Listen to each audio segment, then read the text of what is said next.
माने उन्ना दिन खोय आबो बोन दाबी का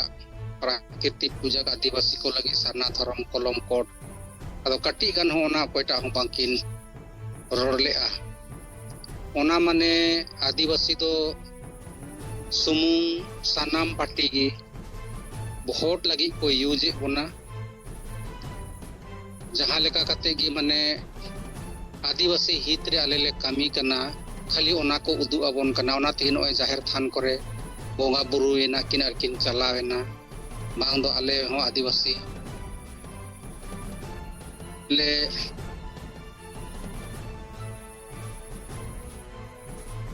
ओके ना आर बखा नुकु दो आदिवासी लगी दो दाया दुलार एमान को दो बनु किया आदो ओना लगी नोय आदिवासी सेंगेल अभियान दिसोम गंके पारसी जितकर सालखान मुर्मू नेतृत्व रे जहां दो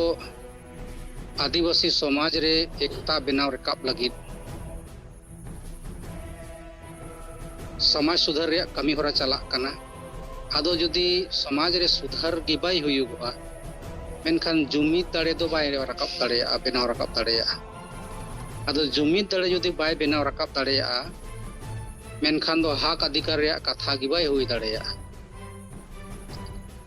आदो ओना कहिते जहां भारत दिसोम रे आदिवासी को जुड़ू नाम रे ओना को दो बाबन नाम दाड़ेया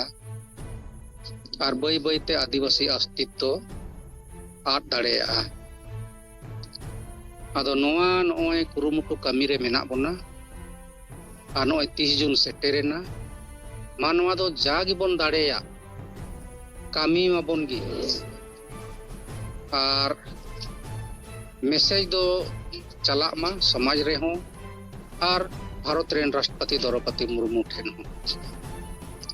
मा दो ओका करे आर सापड़ाव मेना तबोना ओना करना माने रिपोर्टिंग कोबन सदर मा जोहार गे जतो को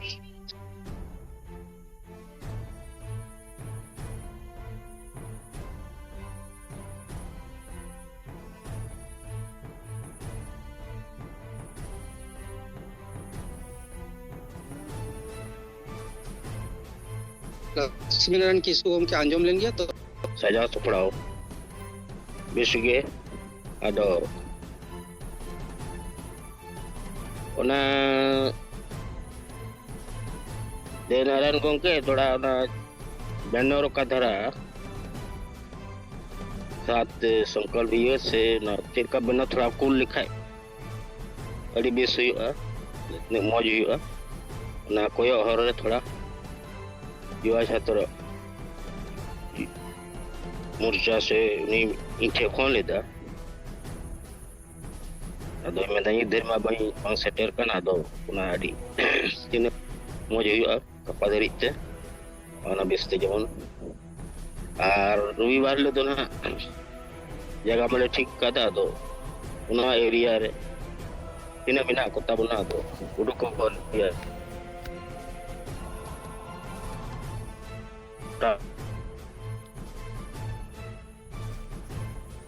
गया तो हेलो तो आतु दिसम ते चलाओ रिया दिन रविवार ले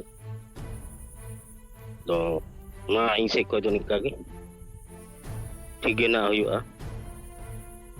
पाकुड़ जिले मैसूर वरखंड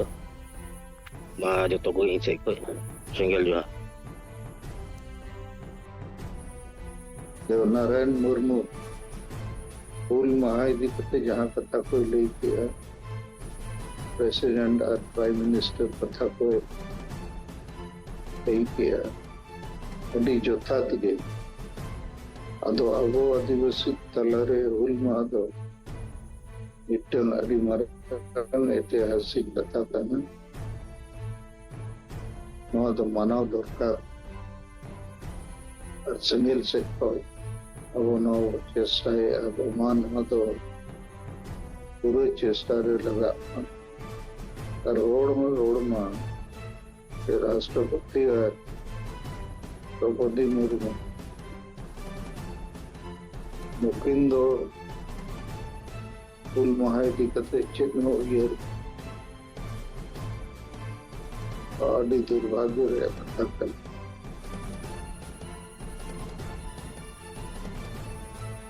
जोहार।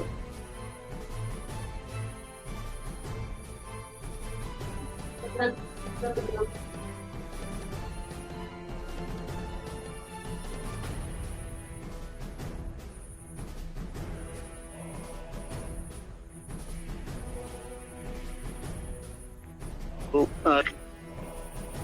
सामांग रे जहाँ 30 जून हुल माह सेटेरोग खान नोआ दो ऐतिहासिक मिटा अति महत्वपूर्ण दिन कना और नौनोंकन समय रे नित आदिवासी टोटा सेट खन जहाँ को दिसम रेना लटू लटू पद करे मेना को चाहे राष्ट्रपति मुख्यमंत्री बंग एमएलए को एमपी को नुकु को होते थे नोआ हुल माह रे उनकाना ठोस जहाना घोषणा को बंकान रोड रकाब को बांग नेलोगोआ बांग आंजमोआ और जहां को वीर बंटा को नोआ दिसम जीत बांचाव लगी को शहीद करने को परिवार इदी कते हो जहां ओका सरकार से खनो उनकाना जहां कार्यक्रम साप्राव उनको वंशज को लगी ते उनको जहां को व्यवस्था कदा उनका नेता बांग नेल कना मेनखान जैसे बंगाल रे दो नेल कना जे नको बंगाली जहां विप्लवी को ताहे कना उनको रेन परिवार को आर्थिक सहयोग विभिन्न सरकार बदल कान रे हो उनको सरकार से खन उनको दको एमा को कना किंतु दुर्भाग्य को कना इते अभी सिद्धू मुर्मू वंशज को उनका के बिरसा मुंडा वंशज को होते थे झारखंड सरकार से भारत सरकार पावटा से कौन उनका जहाना आर्थिक अनुदान नितो बाकम हमदारी कना नते अब सेंगल से कौन दो डिमांड हुई गया वो मेनखान ओना दो सरकार नजर रे बंखान आदिवासी लटू पद रे मेना को नुकु ठन हो बांग नजर रे बांग पड़ा कान कारण तो जाना व्यवस्था बांग को हताव दारिया खान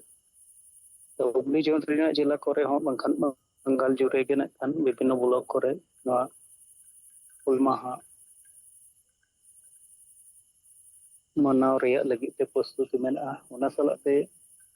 जेहेतु बंगाल रे दो 30 जून हिलो जहां सरकारी छुट्टी बनुआ ओना कारण ते उना हिलो गे नवा मेमोरेंडम कॉपी हो जमा कोरेना लगी ते कुरुमुटु चला कना ताकि ओना दिन रेगे मिटा मैसेज ना डीसी मार्फत से वीडियो मार राष्ट्रपति पेन सेटर मा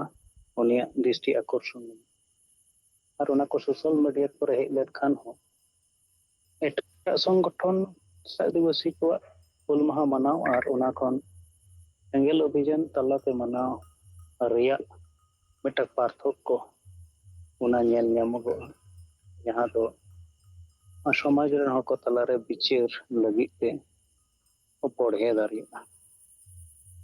तेन तो धनिकाली रन कार्यकर्ता को ᱧᱟᱯᱟᱢ चेक लेकारे नवा ब्लॉक रेना कर्मसूची सफल गानोआ ओना सलाते अब नवा सुधार लगी ते जहां मोड़े गोटेन पॉइंट चेतारे बो कमी कान ओना कमी होरा को चेक लेकारे नवा तो अंचल इलाका रे पासनाव गानो ओना को चेता लगी एमी कार्यकर्ता को साव ᱧᱟᱯᱟᱢ कते गलमाराव को और दाराय कान दिन रे नो कमी होरा नो ब्लॉक एरिया रे हो आंगे एरिया रे होय करना चला कना